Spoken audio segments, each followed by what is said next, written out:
제가 요즘에는 브런치라고 하는 곳에 글을 좀 연재하고 있는데요.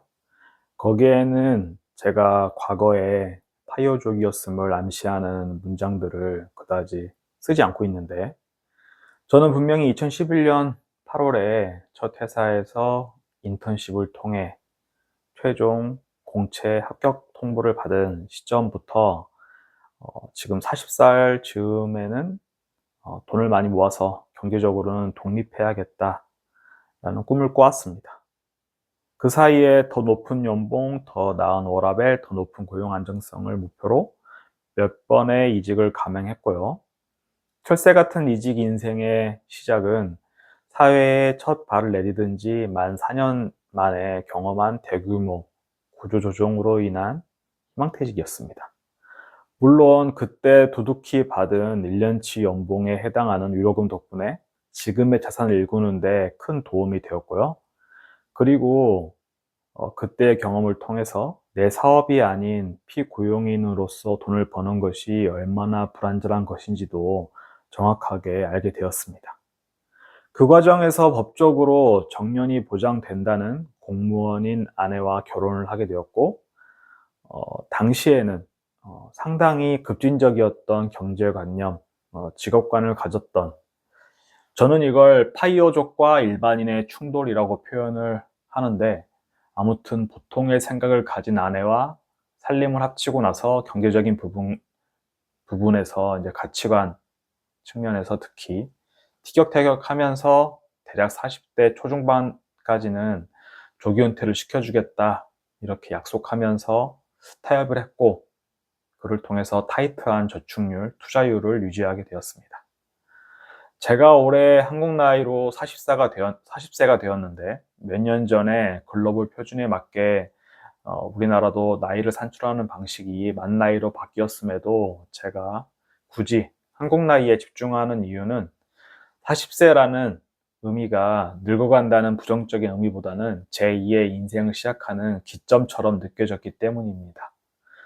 아무튼 한국 나이 39세였던 2025년에는 40대에는 회사로부터 경제적으로 반드시 자립한다는 목표로 일반적인 한국인의 통념상 잘 이해가 되지 않을 짓을 감행했습니다. 21대 정부가 들어서기 직전에 경기도권의 아파트 가격이 주춤하던 시절이 있었는데, 그때 기준으로도 실거래가가 10억을 훌쩍 넘었던 아파트를 나름대로 단지 내에서 급매라면 급매로 팔아버렸습니다.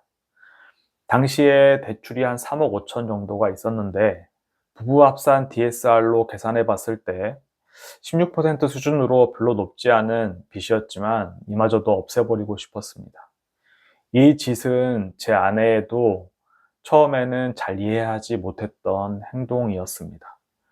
누군가에게는 평생의 소원이었을 내 집을 갖는 것을 저는 한국 사회의 일반적인 통념을 깨버렸으니까요. 정신위생. 네. 이 말을 왜 하냐면, 이제는 물러났지만 버크셔 해서웨이의 회장인 워렌 버핏은 딱히 건강관리를 할 게 없었지만 현재 나이가 95세인데도 장수하고 있습니다. 그리고 그의 영원한 친구이자 이제는 하늘의 별이 된 버크셔 해서웨이의 부회장 찰리 먼거는 99세에 세상을 떠났습니다.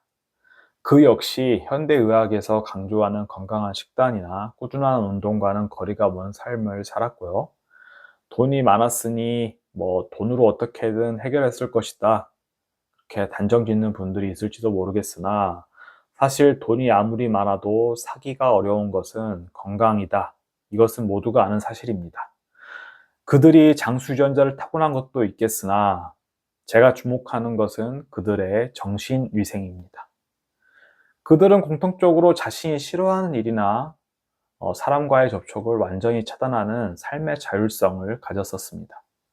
특히 찰리 먼거는 질투, 원한, 분노는 장수의 독이라는 것을 강조하며 부정적인 생각을 머릿속에서 즉시 삭제하는 연습을 했고, 이는 현대의학에서 제1의 발암 물질로 일컫는 스트레스를 제거하는 데 탁월한 효과를 줬을 것이 분명합니다. 어쨌든 그 자체가 증명을 해 보였던 셈인데, 현대의학으로도 웬간해서는 달성하기 어려운 99세까지의 생존을 달성했기 때문이죠. 저는 하기 싫은 일과 마주치기 싫은 사람을 피할 수 있는 삶의 자율성에 큰 가치를 둡니다. 그래서 회사로부터의 빠른 경제적 자립을 꿈꿔왔던 것이고요. 회사의 월급에 목을 매게 만드는 주요 원인으로 꼽는 대출마저도 저는 빠르게 삭제시켜버리고 싶었습니다. 대부분의 사람들은 대출을 갚더라도 아파트라는 자산의 가치는 보존이 될 텐데 왜 그렇게 극단적으로 생각하느냐 할 수 있겠으나 제 기준에서는 이미 그 전에 보유하던 집을 파는데 총 9개월의 시간이 소요되었던 것을 경험했던 바가 있습니다.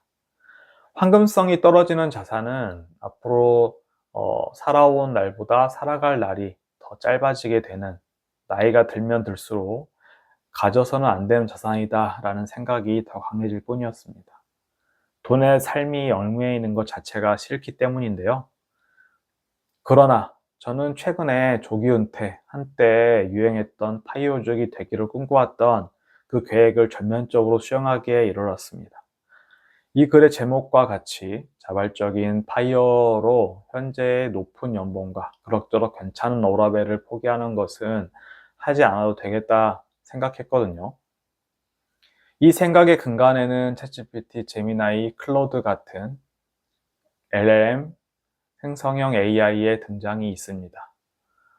저는 차량용 소프트웨어를 개발하는 직업을 가졌기 때문에 상당히 이른 시점에 코딩하는데 AI를 사용하는 것을 경험하게 되었고, 두세 개의 AI 서비스를 월 3만 원 이 정도를 지불하면서 유료로 구독한 지도 꽤 시간이 흘렀습니다.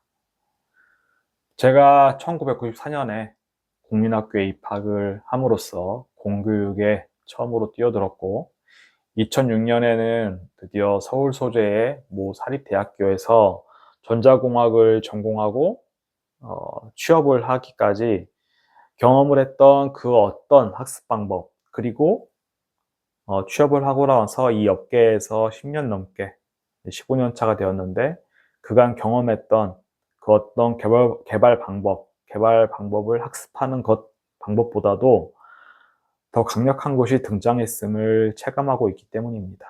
이것을 싱귤러리티, 즉 한국말로는 특이점이라고 하던데, 저는 이미 이 특이점 구간이 시작되고 그 구간 안에 저는 들어와 있고 제 삶 자체가 변화하는 중이다 확신하고 있습니다.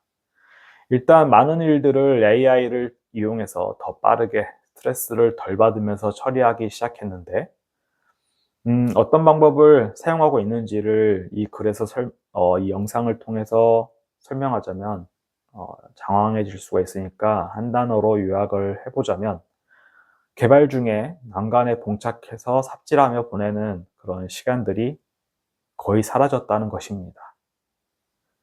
그리고 저는 이제 한국 대기업 중에서는 손에 꼽히는 그런 곳에 재직 중인데, 회사 실적은 분명히 호황임에도 신입사원 채용 규모는 갈수록 줄어들고, 대신에 AI 인프라는 회사에서 적극적으로 투자하고 있는 것을 보면은, 그리고 그 저변이 빠르게 확대되고 있는 것을 보면 특이점은 분명히 이미 되었다 보지 않을 수가 없습니다.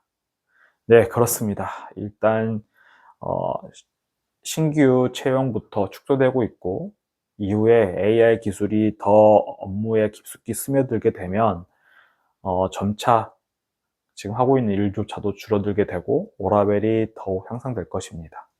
그래서 하루 8시간 근무가 과연 필요한 것인지, 주 5일제 근무가 필요한 것인지, 혹은 회사에서 이렇게 많은 사람들을 고용하고 월급을 줄 필요가 있는지를 고민하는 시점이 올 것 같습니다. 뭐 어쩔 수가 없다라는 영화에서도 나왔던 부분이죠. 그리고 이런 사회적 고민은 현재 예상보다도 더 빠르게 수면 위로 올라오게 되지 않을까 생각합니다.